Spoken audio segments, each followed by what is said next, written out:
Hey trackies, welcome back to another video here on TXT Track Time. Please remember to like the video and also subscribe to the channel. Trackies, also please head on over to our Instagram page, that is TXT Track Time, and give us a follow there as well. The link will be in the description. All right, trackies.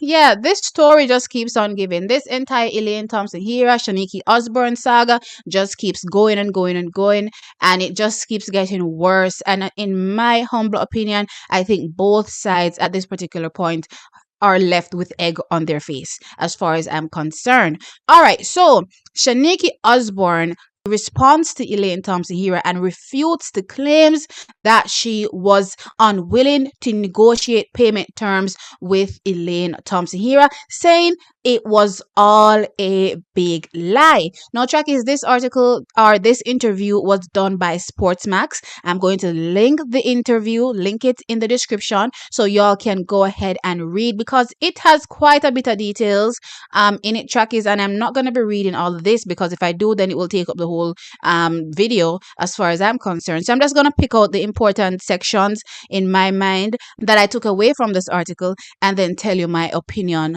or my thoughts on the entire situation. So of course, as I said, Shanikie Osborne says it's all a big lie, and she definitely, was not unwilling to negotiate payment terms. So in the article, she states that, listen, she was speaking with Elaine Thompson Hira, and she indicated that she wants 15%. Now, as far as she was concerned, when they left the negotiation table, that is Elaine Thompson Hira and Shanikie Osborne, she was under the impression that Elaine Thompson Hira agreed to the 15% terms. However, she was then contacted by Darren Hera and asked to meet up. And then, of course, she was standing firm, which in my opinion kind of refutes her claims that she said she was willing to negotiate because she was pretty much standing firm with the whole 15%, which, kind of contradicts herself. But anyway, again, as I said, read the article for yourself and come to your own understanding. So anyway, she was holding firm to that 15%, and Darren Hera kept asking, for her to quote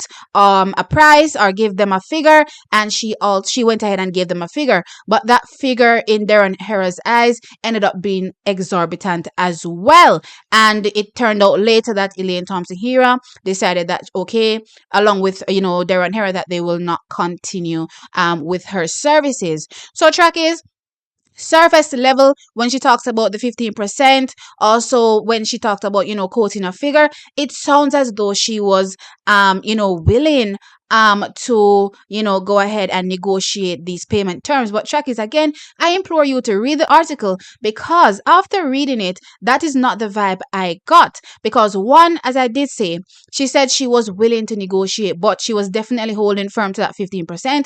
And also when she quoted the figure that he asked her to quote, she also quoted a exorbitant figure. Now, there are quite a few sources out there that have heard the figure in question, and it did come off as too much. Now, trackies, this is my opinion as it relates to this whole 15% and the figure that Shanikie Osborne quotes. Now, again, as I said, surface level, everything sounds like it checks out, on Shanikie Osborne's part. But if you are a billionaire and somebody tells you to pay you 15% of that billion, then you're going to be looking at them like they're crazy. Right, trackies? So that's the vibe I'm getting.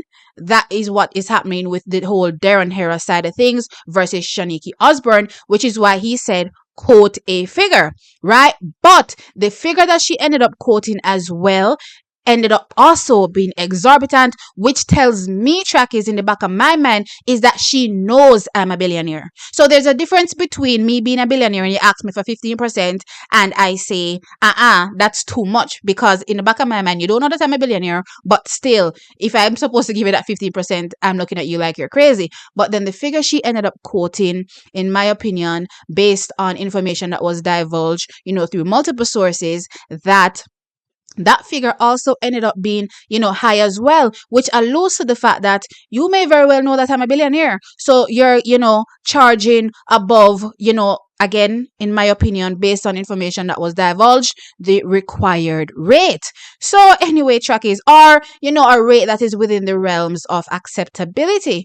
So trackies, again, read the article for yourself and tell me your thought process here. Now, I did start the video by saying that I think both sides end up with egg on their face. And the reason being, in my opinion, on one hand, and I'm going to get into the article about another part, because Darren Hero was quite, in my opinion, a bit unprofessional in this stance. And it's we understand that a lot of Jamaicans are street, you know what I mean? But again, when you get into this kind of professional construct, then it requires professionalism, and he definitely has to work on that, right? So with that said, Shakis, I definitely don't agree with how unprofessional he came off in her explanation as it relates to what transpired, right? And also, Shakis, so again, I do, as I said, I believe both sides end up with egg on their face. So in that instance, Shakis, I do think Darren Hero was in the wrong for the way he behaved. And also these messages back and forth,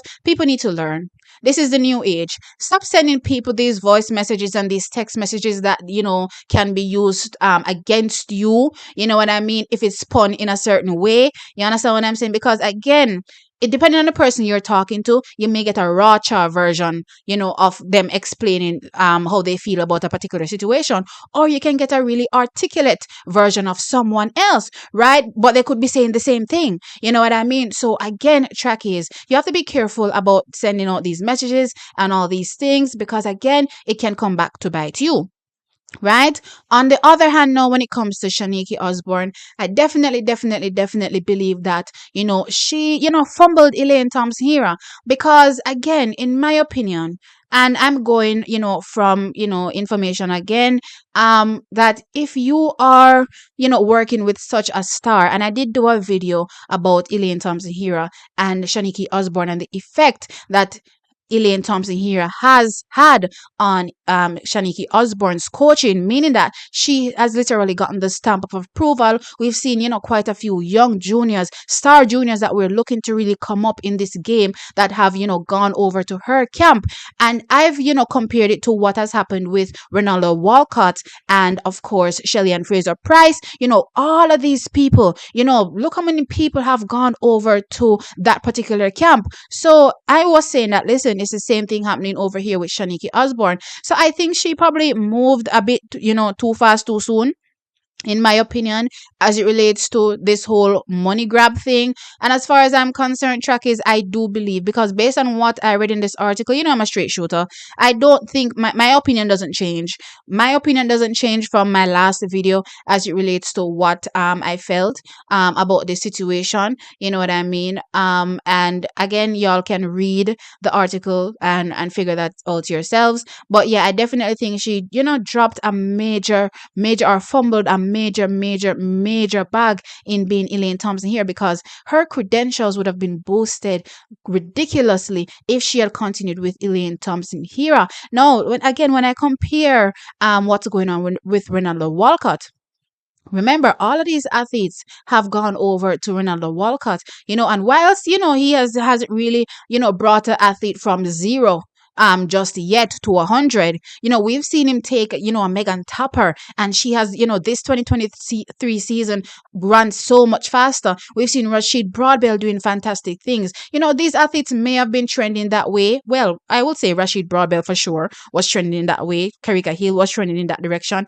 I wouldn't say the same for like a Shelly and of course a Megan Tapper. I definitely think that people thought, in my opinion, also that they've hit the highest peak they could get to. But we have seen where Shelly, has become even more phenomenal. We're seeing Megan Tapper doing her thing and getting there, getting faster and faster. So definitely, if Shanikie Osborne had continued to work with Elaine Thompson here, I definitely think that maybe in the future the price that she was quoting would have been something that she would have been worth at that particular point in time. You never know. But anyway, trackies, it sounds as though it's too late now. On the Elaine Thompson here side, when it comes to this whole entire situation, again, I do believe everybody ends up with egg on their face, because now Elaine Thompson here has left to go search for a coach.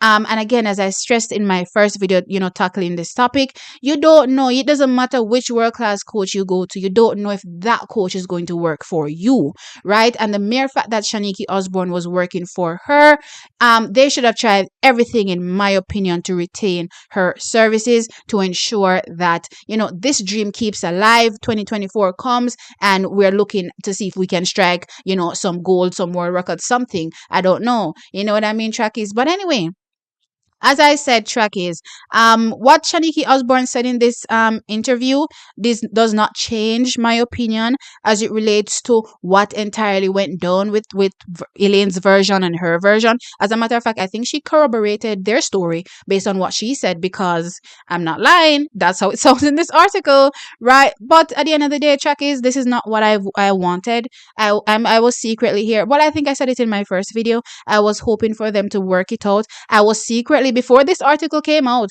I was still hoping for them to work it out. You know what I mean? I liked the kind of diplomatic response Elaine Thompson-Herah's team gave, because to me, that was still a window of opportunity. But this type of article that Shanikie Osborne came out, this type of interview track is, look here.